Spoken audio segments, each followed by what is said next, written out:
여러분 2000년 기독교 역사에서 가장 중요한 날이 언제라고 생각을 하십니까? 많은 사람들은 사실 우리 기독교의 개신교의 절기 가운데 사실 가장 기뻐하는 날이 성탄이라고 많이 생각을 하고, 또 우리 또한 사실 교회에서 이루어지는 많은 어떤 사역들을 보면은 대부분의 경우에 성탄의 그 모든 비중들이 사실은 몰려 있는 것 같은 느낌이 들 때도 좀 덜어 있는 것 같습니다. 그러나 우리가 분명히 알고 있어야 하는 것은, 우리 그리스도인들에게 가장 중요한 절기는 성탄이 아니라 부활절입니다. 원래는 사실 그래야 합니다. 이 부활절은 왜 그렇게 중요하냐? 우리의 믿음의 핵심인 사건이자 우리가 주의 자녀로서 새로운 인생을 살아갈 수 있도록 해줬던 그 계기가 바로 예수 그리스도의 부활이기 때문이죠. 우리는 이 자리 가운데 모여서 함께 주님을 예배하고 있는 사람들이지만, 우리의 이 예배의 이유는 모두 예수 그리스도의 죽음과 부활이라고 하는 하나님의 놀라운 구원 사역을 받았기에, 우리가 그것의 수혜자이기에 우리는 주님을 함께 모여서 예배할 수 있게 되었던 것입니다. 여러분, 우리가 주님을 믿을 수 있었던 이유가 뭐죠? 우리가 주님의 자녀가 되었던 이유, 그리고 우리가 로마서 말씀을 계속 이렇게 배우고 있는 가운데 계속 이야기가 되고 있는 내용이 뭐냐? 우리를 의인으로 여겨주심의 그 은혜는 우리의 힘이나 공로가 아니라 오직 예수 그리스도의 십자가의 은혜로 말미암아서 된 것이다. 그것에 우리의 어떤 힘과 행동도 들어간 것이 없다라고 그렇게 이야기를 했었습니다. 그러니 부활하신 예수 그리스도의 은혜 덕분에 우리가 이 자리 가운데 서 있기 때문에, 우리는 이 부활절을, 부활주의를, 예수 그리스도의 부활을 우리 그리스도인들의 모든 신앙과 삶 가운데에 가장 중요한 날이자 가장 중요한 핵심으로 여기며 살아가야 한다는 것을 기억해야 합니다. 물론 성탄도 굉장히 중요합니다. 비중을 굳이 따지자라고 하는 것은, 그렇게 얘기하는 것은 아니에요. 그러나 뭐가 가장 중요하겠냐라고 했을 때 사실은 부활이 가장 먼저 나와야 된다라고 하는 이야기이죠. 성탄도 여러분 충분히 즐기셔도 됩니다. 연애도 꼭 하시고요. 자, 그런데 여러분들에게 이것 한 가지를 좀 묻고 싶습니다. 딱 마침 타이밍 좋게 나왔는데, 여러분, 우리는 예수 그리스도의 부활을 믿는 사람들이죠. 여러분 믿으십니까? 반응이 그렇게 미적지근하시면 안 됩니다. 여러분, 예수 그리스도의 부활을 믿으세요? 여러분, 우리는 예수 그리스도의 부활을 믿는 사람이기에 이 자리 가운데 있습니다. 함께 모여서 예배 드리고 있잖아요. 근데 그거를 믿고 살아간다는 게 뭘까요? 여러분, 예수님의 부활이 여러분들에게 무슨 의미가 있어요? 부활하셨어요. 그게 여러분들에게 어떤 의미가 있으실까요? 조금 신앙생활 한 사람들은 이렇게 얘기할 수 있습니다. 그것으로 말미암아 내가 용서를 받았잖아요. 내가 의인이 되었잖아요. 맞죠. 그거 맞는 말이죠. 근데 그건 굉장히 사실 어떻게 생각해 보면은 완전 완전 원론적인 이야기죠. 그거는 완전 원론적인 이야기예요.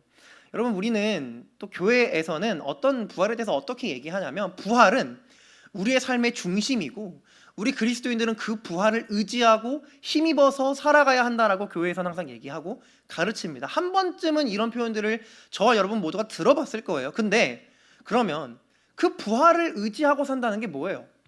그 부활을 힘입어서 산다는 게 과연 뭘까요? 여러분, 지금 삶에서 부활을 의지하고 살고 계세요? 아닌가요? 그게 뭔지 모르겠어서 대답을 못 하시는 걸까요? 여러분, 저와 여러분 모두는 부활을 마주한 사람들입니다. 예수 그리스도의 부활을 마주한 사람들이에요. 그런데 이 부활을 마주한 사람들인 우리가 그 부활을 의지하며 산다는 것이 무엇인지, 그리고 내가 그 부활을 믿는 자로서 살아간다라고 하는 것이 뭔지를 모르고 산다면, 사실 그 부활이 저와 여러분이라고 무슨 관계가 있습니까? 물론 관계 있죠. 우리는 그것으로 말미암아 주의 자녀가 되었으니까요. 더 나아가서 그 수준에만 머물러 있을 수는 없잖아요. 그럼 진짜 부활이 나의 삶의 한순간 한순간에 영향을 주면서 내가 그것을 의지하고 살아가야 한다는 것이 과연 뭐냐라고 하는 거죠. 자, 오늘 우리는 함께 읽은 이 마태복음 28장의 말씀을 통해서 부활을 마주한 사람들에 대한 이야기를 좀 살펴보려고 합니다. 사실상 가장 먼저 예수 그리스도의 부활을 마주한 사람들의 이야기이고요. 그 사람들의 이야기를 통해 그럼 저와 여러분은 어떻게 예수 그리스도의 부활이라고 하는 이 놀라운 사건을, 우리 삶의 가장 중심이 돼야 하는 이 사건을 우리의 삶에 두고 우리의 실생활에서 살아가야 하는지 거기에 대해서 함께 고민해보는 시간을 좀 갖도록 하겠습니다. 예수 그리스도의 부활의 은혜가 저와 여러분의 삶 가운데 다시금 넘쳐나기를 소망합니다. 자, 오늘 먼저 1절의 말씀을 함께 읽어보도록 하겠습니다. 본문 1절 읽어볼까요? 안식일이 다 지나고 안식 후 첫날이 되려는 새벽에 막달라 마리아와 다른 마리아가 무덤을 보려고 갔더니 라고 이야기를 하고 있습니다. 안식일이 다 지나고 안식 후 첫날이 되려는 새벽에 막달라 마리아와 다른 마리아가 예수님의 무덤을 보려고 갔다라고 이야기를 하고 있죠. 자, 예수님이 언제 부활하셨죠? 몇 요일이죠? 제가 아까 유치부 설교할 때 이거 물어봤었는데 여러분 예수님 몇 요일에 돌아가셨는지 아세요? 화면 내려주셔도 돼요. 예수님 돌아가신 게 몇 요일인지 아세요, 여러분? 아는데 얘기를 안 하시는 거예요? 모르시는 거예요? 그럼 13일의 금요일이라고 들어보셨나요? 13일의 금요일. 그날 사실은 이제 우리나라에서는 뭐 별로 상관없는 그런 거지만 서양권에서는 되게 그 미신으로 중에 하나인데 되게 부정하게 여기는 날이잖아요. 약간 그런 얘기가 있더라고요. 그 13일의 금요일이라는 게 나온 게 사실은 그날 예수님이 돌아가셨기 때문이다 라고 그런 얘기가 있더라고요. 근데 그것까진 모르겠고 확실한 건 예수님께서 돌아가신 요일은 금요일이에요. 네. 그럼 예수님이 부활하신 요일은 몇 요일일까요? 계산 몇 요일이에요? 말을 잘못했다가 좀 큰일 날까봐 얘기 안 하는 거죠? 주일이에요, 주일. 그러니까 사흘 만에 부활하셨다고 하는 얘기가 돌아가신 날 포함해서 하루 이틀 3일째에 부활하셔서 사흘 만에 부활하셨다고 우리가 얘기를 하는 거거든요. 예수님께서 부활하신 날은 주일이에요. 방금 말씀에도 있었잖아요. 안식 후 첫날이라고 하는 얘기는 안식일이 끝난 다음 날의 첫날, 그 다음 날이라는 거잖아요. 그날 아침에 예수님께서 부활하셨다라고 하는 거예요. 그래서 주일에 예수님 부활하셨고요. 이게 왜 중요하냐? 여러분 우리 주일에 왜 예배 드리죠? 우리 하나님의 교회나 안식교 같은 사람들이 여러분들에게 찾아와가지고 와라 우리가 서로 논쟁하자 하면서 너네 왜 주일에 예배 드리냐? 성경은 안식일 얘기하는데 안식일 몇 요일이에요? 토요일이잖아요. 그렇게 얘기하면 여러분 뭐라 대답하실 거예요? 큰일 났네. 이러시면 안 되잖아요. 네, 우리가 주일에 예배드리는 이유가 뭐죠? 그날이 예수 그리스도의 부활의 날이기 때문이에요. 우리는 예수 그리스도의 부활을 기념하는 의미에서 주일에 예배를 드리는 거예요, 여러분. 주일이 뭐 태양신의 날이다 뭐 그런 거 아니고요. 안식교에서 실제로 이렇게 얘기하거든요. 그날은 원래 태양 숭배하던 날이었다. 그러니까 주일에 예배드리는 거 잘못됐다? 아니에요. 예수님이 주일에 부활하셨기 때문에 우리는 주일에 모여서 예배 드리는 거예요. 우리가 왜 주일에 모여서 예배하는지 여러분 알아야 돼요. 왜 주일인지. 그리고 왜 그 날을 일요일이라고 우리가 말 안 하고 사실 별로 크게 상관은 없긴 한데 일요일이라고 안 하고 주일이라고 하는지 우리가 알아야 돼요. 주님의 날이라는 거잖아요. 왜 그게 주님의 날이냐? 예수님께서 그 날에 부활하셨기 때문이에요. 오늘 말씀에서 그걸 먼저 분명히 우리에게 이야기를 하고 있습니다. 그 부활 신앙으로 우리는 이 주일에 함께 모여서 주님을 예배한다라고 하는 거죠. 자, 근데 그 주일 이른 아침에 막달라 마리아랑 다른 마리아라고 하는 사람이 예수님의 무덤을 찾아옵니다. 근데 이제 여러분 이번에 바이블 타임을 하시면서 좀 마테마가 누가 요한을 좀 읽어보신 분들은 아시겠지만 저자에 따라서 이때 사건을 기록하는 관점이 조금씩 달라요. 그러니까 뭐 언제는 뭐 막달라 마리아만 봤다, 뭐 이렇게 어디는 뭐 살로메가 들어와 있다, 마가복음 같은 경우 이런 식으로 돼 있는데 관점의 차이지 사건이 다른 게 아닙니다, 여러분. 오해할 필요가 없어요. 성경은 역사를 기록하기 위한 책은 아니에요. 역사가 들어가 있는 책인 거지. 자, 하여튼 2절에서 3절 말씀을 보면은 이 두 여인이 엄청난 광경을 보게 되죠. 그 형상이 번개 같고 그 옷이 눈같이 흰 천사가 하늘로부터 내려와서 무덤을 막고 있었던 돌을 치워버렸다라고 얘기해요. 자, 예수님의 무덤, 저와 여러분의 머릿속에서 그려지고 있는 그 이미지처럼 생겼어요. 원래 그 유대 팔레스타인 지역에서는 이 비어있는 굴들이 되게 많습니다. 그래서 그곳을 무덤으로 사용하는 경우가 굉장히 많았어요. 그래서 그 무덤을 막을 때 큰 돌을 굴려서 막았었죠. 근데 이 돌을 막거나 치우려면 사실 성인 남자 여러 명이 필요해요. 근데 천사가 그걸 치워버린 거죠. 놀라운 일들이 벌어지기 시작을 하는 거예요. 근데 원래 여기서 2절 말씀에 보면은 사실 2절의 맨 앞부분에 생략되어 있는 표현이 하나가 있어요. 그게 뭐냐면 그 헬라어로 이두라고 하는 단어거든요. 영어로 하면은 behold예요. behold. 무슨 표현인지 아시죠? 보라라는 뜻입니다. 보라, 보라. 근데 이게 약간 성경에서는 이 약간 수사학적인 표현이기도 해요. 그러니까 뭐냐? 지금부터 이 2절부터 사람들이, 성경을 읽는 사람들이 집중해서 봐야 할 엄청난 사건이 지금부터 일어날 거니까 정신 바짝 차려라, 잘 봐, 이런 식으로 표현하는 거예요. 자, 성경은요, 그리고 이 마태복음의 저자인 마태는 우리한테 지금부터 일어날 이 사건이 얼마나 중요한 사건인지를 지금 강조하고 있는 거예요. 여러분, 이 사건이 뭐죠? 바로 예수 그리스도의 부활이에요. 여러분, 마태복음 28장 1절부터 10절까지 이 말씀은 처음부터 끝까지 예수 그리스도의 부활이 가장 중요하다라는 걸 계속 반복해요.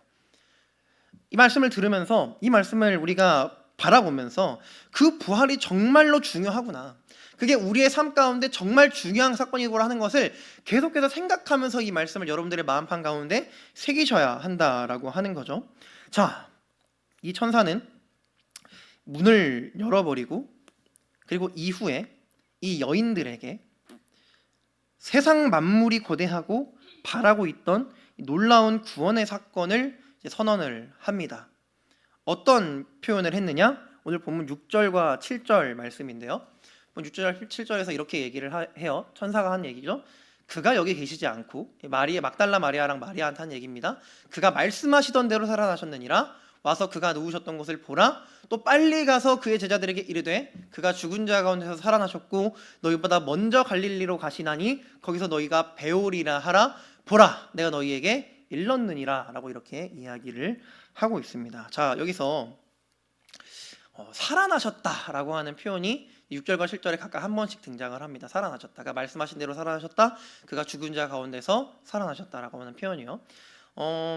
한글 성경은 그냥 편의를 위해서 저렇게 번역을 해놨지만 사실 저 살아나셨다라고 하는 두 가지 표현은 능동태 동사가 아니라 원래는 수동태 동사예요. 수동태 동사. 그러니까 그가 자신이 살아났다가 아니고, 예수님이 살아났다가 아니고, 예수님이 말하자면 살아남을 당했다라는 거예요. 살아남을 당했다. 그가 살려지셨다. 누군가 예수를 살린 존재가 있다라고 하는 얘기예요, 지금.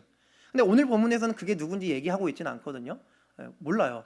근데 여러분, 성경에서 화면 내려주셔도 성경에서 저런 류로 표현되는 이 단어들을 우리가 좀 어려운 말로 여러분 아주 좀 기억해 두세요. 여러분의 신앙생활에 유익합니다. 신적 수동태라고 해요. 신적 수동태. 그러니까 그러니까 그 일을 분명히 한 사람은 있어. 수동적으로 일어난 일인데 그 일을 한 대상이 누군지 성경이 얘기하고 있지 않아요. 근데 이 경우에 이걸 우리가 신적 수동태라고 하는데, 왜 신적 수동태라고 하냐? 그 일을 행한 사람이 누구라서? 하나님이라서. 그 일을 행한 사람이 하나님이라서 그렇게 얘기를 해요. 실제로 이 마태복음에서는 나오지 않지만 우리 바울의 글들을 보면 예수님께서 죽은 자 가운데서 일으키심을 받았을 때 그거를 일으키신 분이 누구시냐? 예수는 하나님께로부터 일으키심을 받았다라고 바울은 항상 이야기를 합니다. 여러분, 예수 그리스도의 부활하심은 하나님의 역사이기도 했다라고 하는 것이죠. 근데 여러분, 이것을 제가 왜 설명했냐? 이게 초대교회의 굉장한 중요한 가르침이었어요. 굉장히 중요한.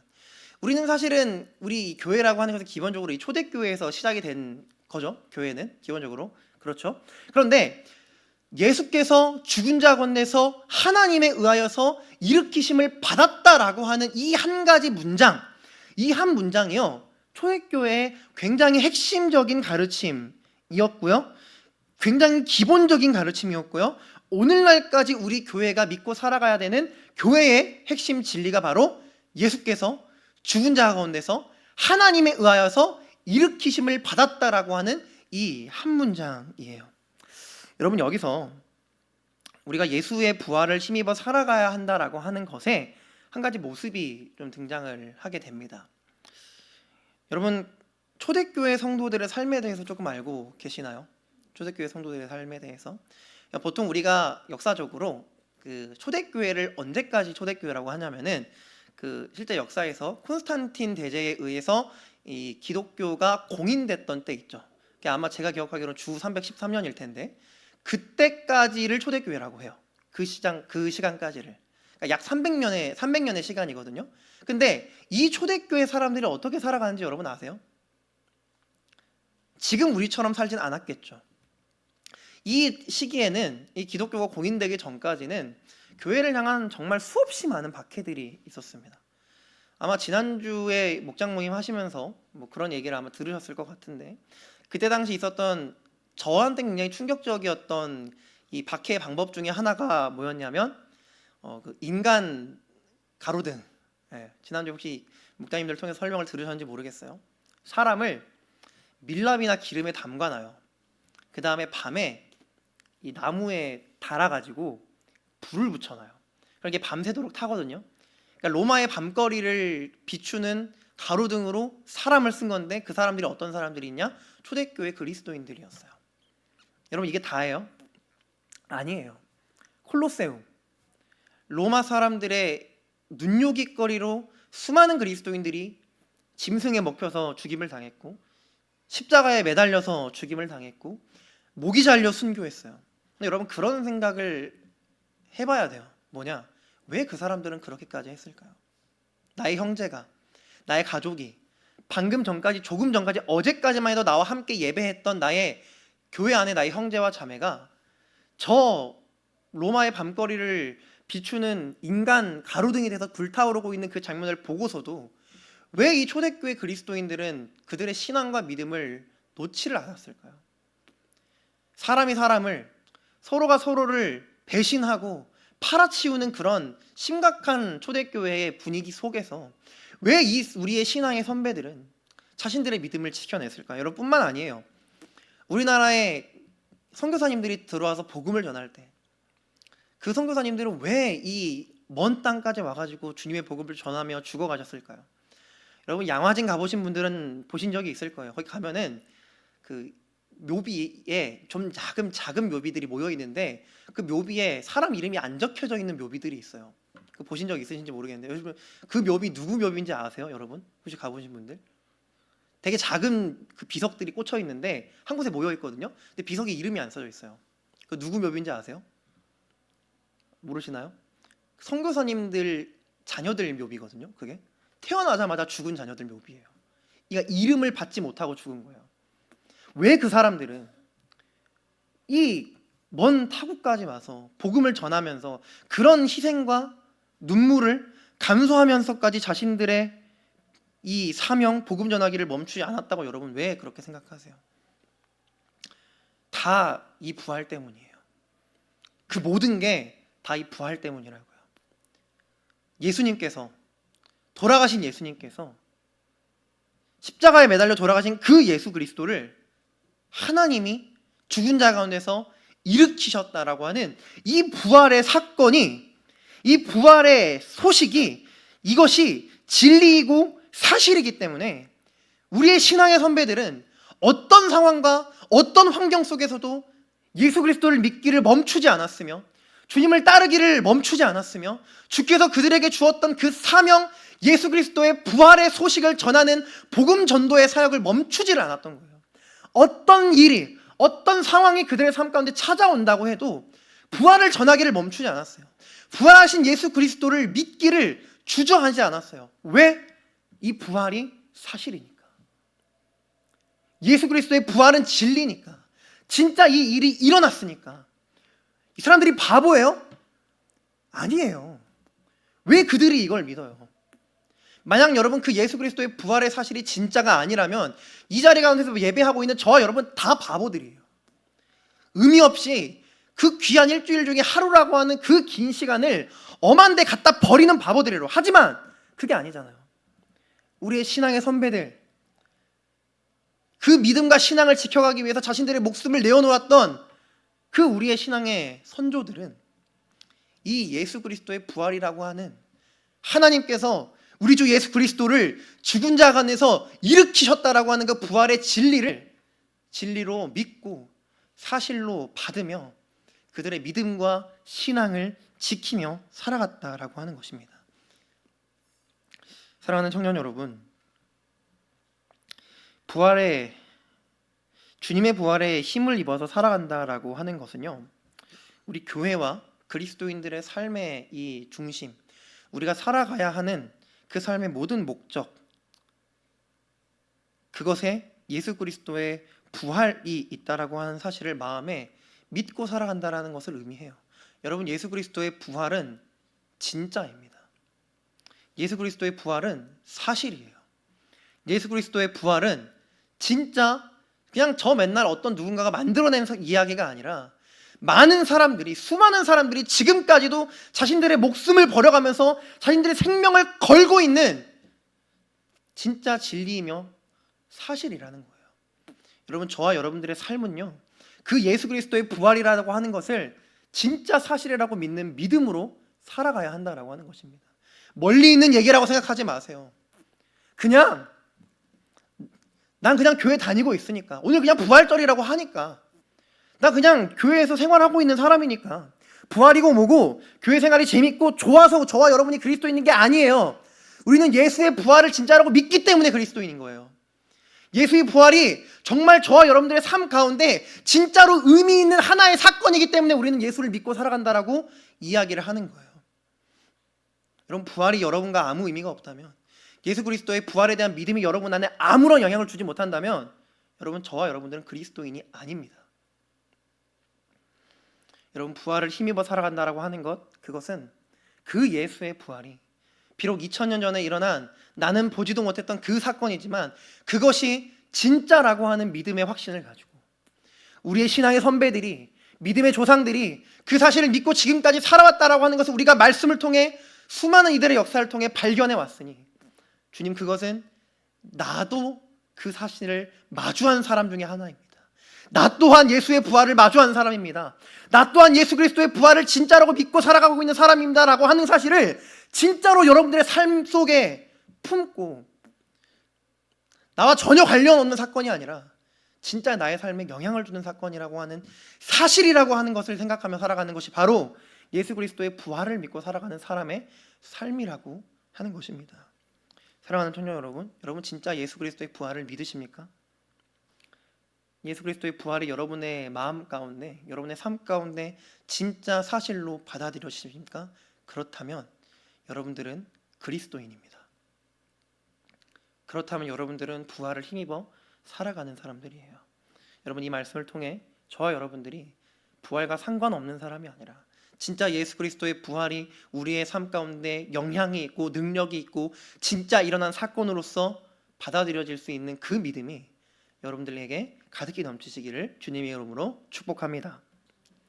여러분, 이제 이 천사를 만났던 이 여인들은요, 천사가 명령을 했죠. 빨리 가서 주님의 제자들한테 이 기쁜 소식을 전해라.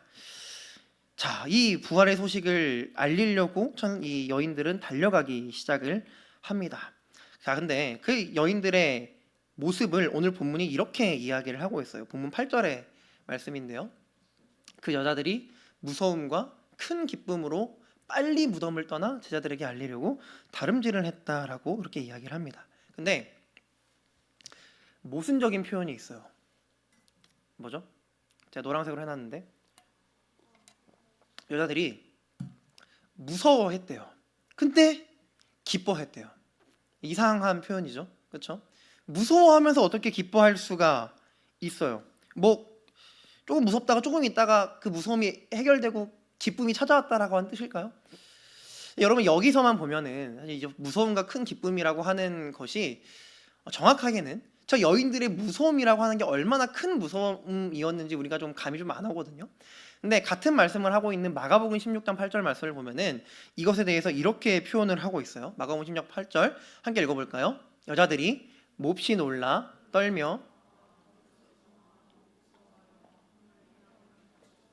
아멘. 자, 여자들이 몹시 놀라서 떨며 나와서 무덤에서 도망가고 무서워했다라고 그렇게 이야기를 하고 있어요. 마태는 그냥 무서웠다라고만 얘기를 하는데 마가는 좀 더 디테일하게 표현하죠. 조금 저 표현들의 의미를 좀 더 깊게 들춰보면 몹시 떨었다라고 하는 것은 몹시 놀랐다라고 하는 것은 당황하고 경악했다라고 하는 뜻이고요. 떨었다라고 하는 표현은 공포 어린 전율이라고 하는 의미라고 합니다. 그리고 무서워한다라고 하는 것은 말 그대로 두려움, 무서움, 경외감을 표현하는 거예요. 마가는 저걸 세 단어로 같이 표현하고 있어요. 세 단어로. 자, 이 여인들의 삶에 저 당시에 여인들에게 닥쳐왔던 두려움과 무서움이 그 정도로 커다랐다라고 하는 거예요. 그 정도로 큰 두려움이었다고 하는 거예요. 근데 물론 이 무서움이라고 하는 것의 사실 원인은 일단 기본적으로 저 여인들의 두려움의 원인은 뭐냐면 천사거든요. 기본적으로는 천사예요. 왜냐하면 성경에서는 계속 얘기하는데 천사를 마주한 사람들의 반응에 대해서 항상 두려움이라고 표현을 해요. 나중에 뭐 구약 성경이나 이런 것들 좀 쭉 읽어보세요. 에스겔 이런 데 한번 봐보세요. 천사들이 되게 이상하게 표현되고 그렇게 하거든요. 그러니까 그 존재에 대한 어떤 무서움을 표현하기 위한 그런 형태들인 건데, 근데 여러분 여기서 우리가 좀 전에 봤던 마태복음 28장 8절 말씀에서 우리가 좀 중요하게 봐야 될 내용이 뭐냐면요, 무서웠어요. 근데 마가가 얘기하는 것처럼 그 무서움은 굉장히 장난 아닌 무서움이었거든요. 엄청난 무서움이었어요. 굉장한 두려움이었어요. 그런데 중요한 건 뭐냐, 두려움과 기쁨이 같이 나온 게 이상해가 아니고요, 그 두려움 중에서도 큰 기쁨이 나왔다는 게 중요해요. 마태가 얘기하고 있는 이 8절 말씀의 핵심은 뭐냐면, 어떻게 두려움과 기쁨이 같이 나올 수 있어? 이거 말도 안 되잖아. 이게 아니고요, 그 거대한 두려움 속에서도 왜 기쁨이 튀어나왔냐는 거예요. 어떻게 그 기쁨이 튀어나올 수가 있었냐라고 하는 거예요. 왜 그랬을까요? 이 여인들이 큰 두려움 가운데에서도 큰 기쁨을 그들의 삶 속에 경험할 수 있었던 이유, 당연하겠지만 그건 그들이 부활하신 예수 그리스도의 사건을 마주했기 때문이었어요. 예수가 부활했다라고 하는 것, 예수 그리스도께서 다시 살아나셨다라고 하는 그 일을 그녀들이 마주했기 때문에, 그렇기 때문에 그녀들의 삶 속에서 이 기쁨이 나타날 수가 있었다라고 하는 것이죠. 여기서 우리는 부활을 힘입어 산다는 것의 두 번째 모습을 이야기를 해볼 수가 있습니다. 여러분, 부활을 힘입어 산다라고 하는 것은 무엇이냐? 예수 그리스도의 부활로 말미암아서 우리의 인생 속에 어떠한 두려움과 어떠한 고통도 어쩌하지 못하는 커다란 기쁨이 생겨난다라고 하는 거예요. 그러면 여러분, 왜 예수의 부활이 기쁨일까요? 여러분, 예수님께서 부활하셨습니다. 이게 왜 기쁜 소식이죠? 이것도 뻔하게 얘기하면 이렇게 얘기할 수 있어요. 예수님이 부활하셨기 때문에 우리가 구원 받았던 거 아닙니까? 그분의 부활이 우리의 구원을 가져다준 굉장히 중요한 요소였던 거 아닙니까? 라고 그렇게 이야기를 할 수가 있습니다. 맞아요. 그 말이 맞습니다. 그런데 조금 더 우리가 좀 디테일하게 예수의 부활이 왜 기쁨인지를 조금 생각을 해볼 필요가 있을 것 같아요. 여러분, 저는 개인적으로 예수님의 부활이라고 하는 이 사건은요, 하나의 선언이자 선포라고 생각해요. 선언이자 선포. 뭐에 대한 선언이자 선포냐? 먼저는 우리를 사랑하시는 하나님의 구원 계획이 성취됐다라고 하는 것에 대한 선포예요. 우리와 다시 화목하고자 하신 주님의 계획, 주님을 떠나 멀리 살아가고 있는 죄인인 우리와 하나님이 다시 이제 화목하게 되었다라고 하는 이 선언이 바로 예수의 부활에 있다라고 하는 것이죠. 다음으로는 저 악한 원수 마귀의 권세에 대한 영원한 승리의 선언이에요. 여러분, 우리가 알고 있잖아요. 예수 그리스도의 죽으심과 부활하심은 악한 세상에 대한 승리라고. 만약에 예수께서 죽으신 다음에 끝났으면 그건 승리가 아니에요. 그러나 예수께서 죽으시고 다시 살아나셨기에 저 악한 세상에 대한 영원한 승리의 선언이 바로 부활이라고 하는 것이죠. 그리고 또 하나의 선언, 바로 이전에는 죄인이었던 우리가 죄의 영향에서 온전히 해방되었다라고 하는 선언이에요. 예수께서 부활하셨기에 그 부활하신 예수 그리스도를 믿었을 때 우리의 죄의 모든 문제가 해결될 수 있다라고 하는 것을 우리는 믿고 살아가고 있는 사람들이잖아요. 그 선언, 그렇기 때문에 이 부활의 선언은 우리에게 기쁜 소식이라고 하는 것입니다. 그리고 마지막으로요, 이제는 우리가 죄의 그늘 아래에서 살아가고 있었던 저와 여러분이 이제는 새로운 삶을 살아갈 수 있다라고 하는 주님의 선포가 바로 부활이라고 하는 사실입니다. 여러분, 그렇기 때문에 예수 그리스도의 부활은 기쁨인 거예요. 하나님과 우리 사이가 화목하게 되었다라고 하는 선언, 더 이상 죄와 악의 권세가 우리를 침범하지 못할 것이라는 것에 대한 선언, 더 이상 우리의 삶은, 나의 인생은 죄인의 인생이 아니라 의인의 인생으로 변화될 수 있다라고 하는 것에 대한 선언과 선포가 바로 이 부활이라고 하는 사건이 우리에게 가져다주는 기쁨의 소식이라고 하는 사실이죠. 그렇기 때문에 이 부활의 선언을 믿고 고백하는 저와 여러분들에게는 기쁨이 넘쳐나게 된다는 것입니다. 그리고 이 기쁨의 특징이 있어요. 부활을 믿는 자들에게 나타나는 기쁨의 특징은 뭐냐? 우리 삶의 어떤 문제나 어떤 두려움도 그 기쁨을 가로막을 수가 없다라고 하는 거예요. 오늘 본문에서 이 막달라 마리아와 다른 마리아가 예수 그리스도의 부활의 소식으로 말미암아 그들에게 있었던 큰 두려움을 뚫어내는 큰 기쁨을 누렸었던 것처럼 우리의 삶에서도 마찬가지라고 하는 것이죠. 사랑하는 여러분, 우리는 수많은 두려움을 마주하며 살아갑니다. 우리 인생 속에서 말이죠. 천사를 마주할 정도의 두려움은 없을 수 있어요. 그 두려움이 얼마나 큰 두려움인지는 모르겠지만 그런 두려움은 없을 수도 있습니다. 그러나 우리의 개인의 삶 가운데 있는 두려움들이 있죠. 미래에 대한 두려움, 사람에 대한 두려움, 혹시 내가 인정받지 못할지는 않을까에 대한 두려움, 나의 마음 가운데 있는 누군가에게 얘기하지 못한 상처에 대한 두려움과 고통과 걱정들이 저와 여러분 안에 있을 수가 있습니다. 그러나 내가 예수 그리스도의 부활을 믿는다는 것은 무엇인가? 그 모든 종류의 두려움도 막아내지 못하는 거대한 기쁨이 저와 여러분 안에 생겨난다라고 하는 것입니다. 미래가 두렵고 걱정이 됩니다.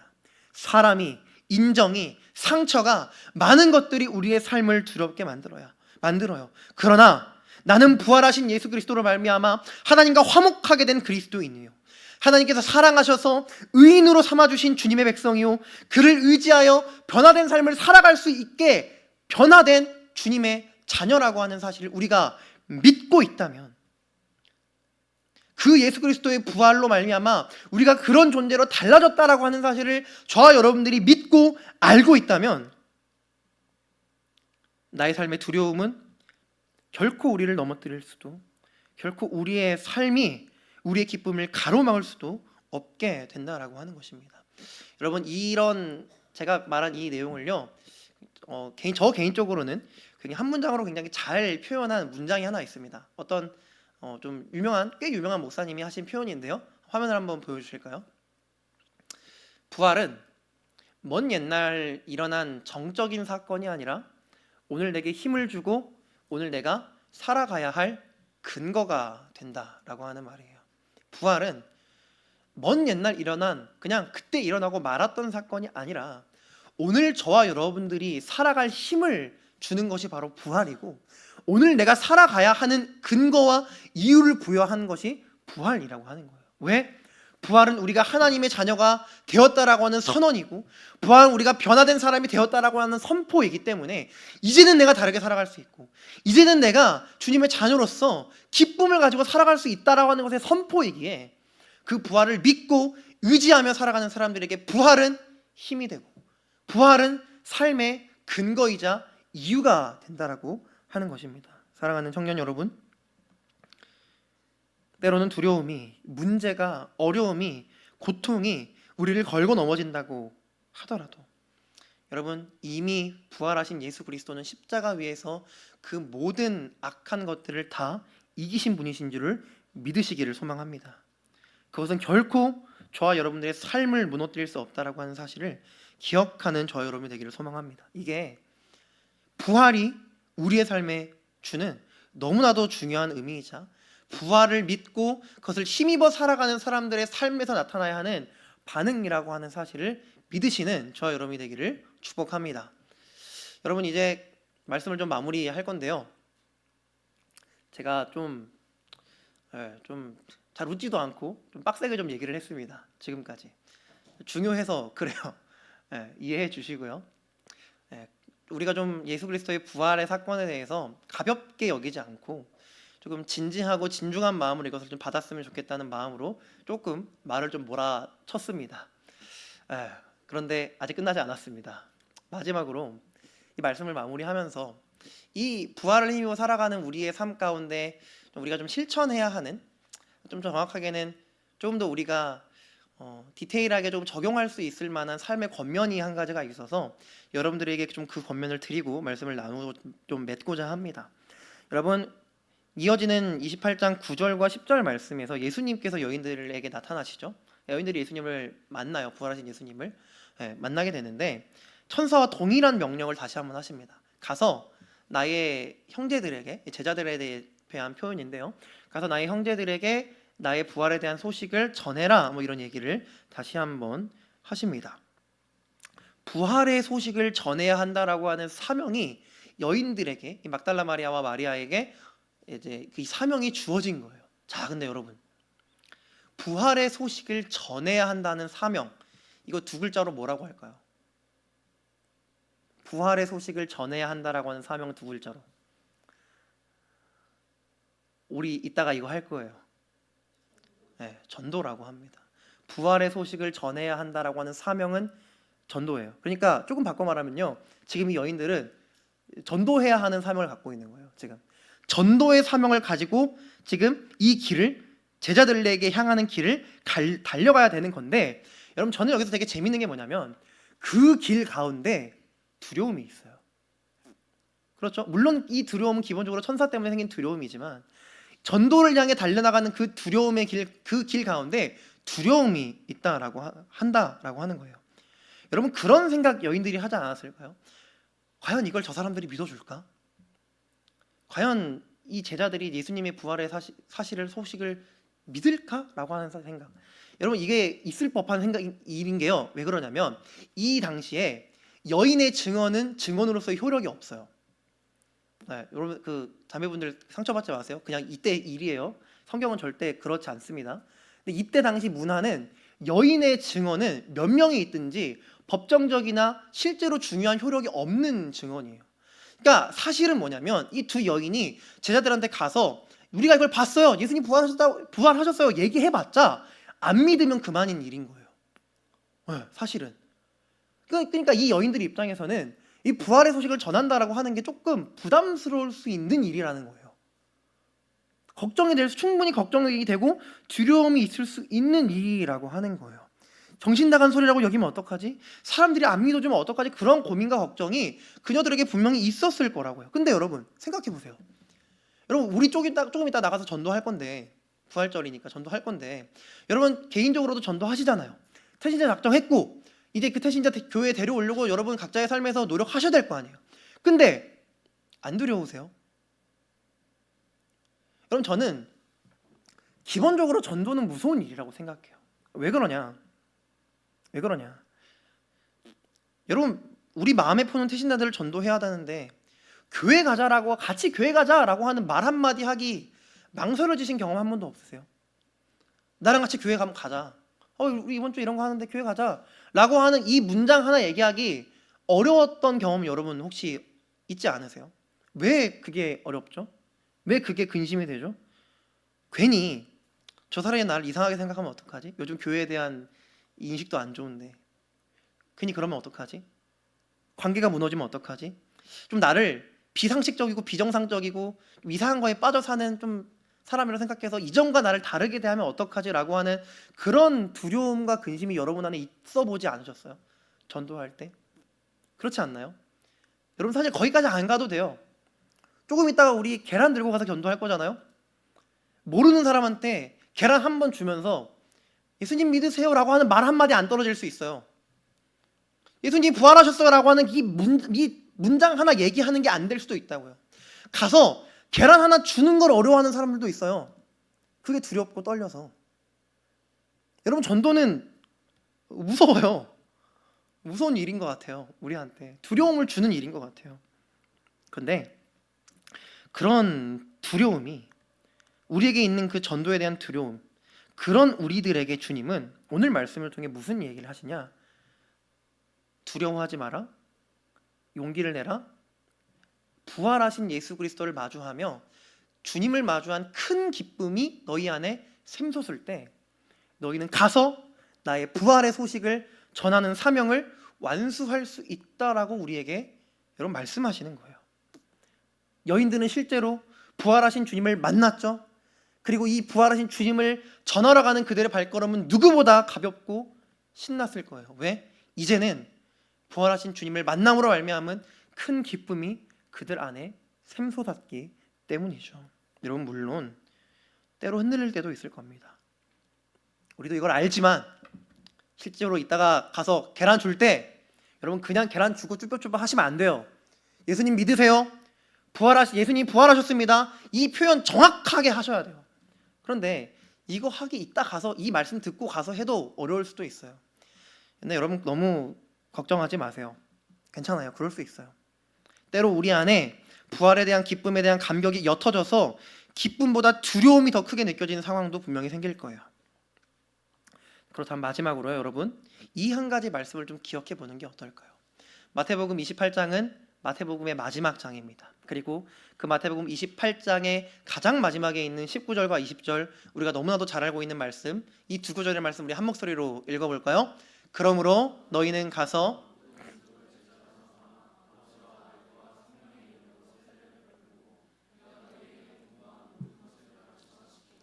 볼지어다 내가 세상 끝날까지 너희와 항상 함께 있으리라 하시니라. 아멘. 부활하신 예수 그리스도께서 세상 끝날까지 우리와 항상 함께 하신다고 말씀을 하셨습니다. 사랑하는 청년 여러분, 부활하신 예수 그리스도께서 저와 여러분들과 이 세상 끝날 때까지 항상 함께 계신다라고 말씀하십니다. 그러니 때로 우리가 이 부활에 대한 기쁨과 마음이 옅어져서 흔들릴 수도 있어요. 그러나 여러분, 그럴 때 기억하세요. 부활에 대한 나의 마음은, 나의 기쁨은 옅어졌을지언정 지금 주님께서 나와 함께 하신다는 사실은 결코 달라지지 않는 사실이라는 것을요. 다시 부활의 주님 앞에 나아가세요. 그리고 그 기쁨을 다시 한번 회복하세요. 여러분, 혹시 지금까지 살아오시면서 오늘 이전까지 부활에 대한 기쁨과 감격이, 부활에 대한 진지한 마음이 여러분 안에 잊혀진 상태로 지금까지 걸어오셨다면, 여러분, 오늘 이 말씀을 기점으로 해서, 오늘 이 부활주의를 기점으로 해서 그 주님의 부활에 대한 기쁨이 여러분 안에 회복되는 은혜가 있기를 주님의 이름으로 축복드립니다. 그것이 우리가 이 부활주일, 부활하신 예수 그리스도를 마주하며 살아가야 할 우리의 삶이며, 그리고 더 나아가서 조금 이따 나가서 우리 전도할 때, 그리고 우리 태신자들 교회로 이끌어오는 여러분들 각자에서의 전도의 사명들을 감당하실 때 저와 여러분 안에 샘솟아야 하는, 가득 차야 하는 부활한 예수 그리스도를 믿는 자들의 삶의 모습이라는 사실을 기억하시는 저와 여러분이 됐으면 좋겠습니다.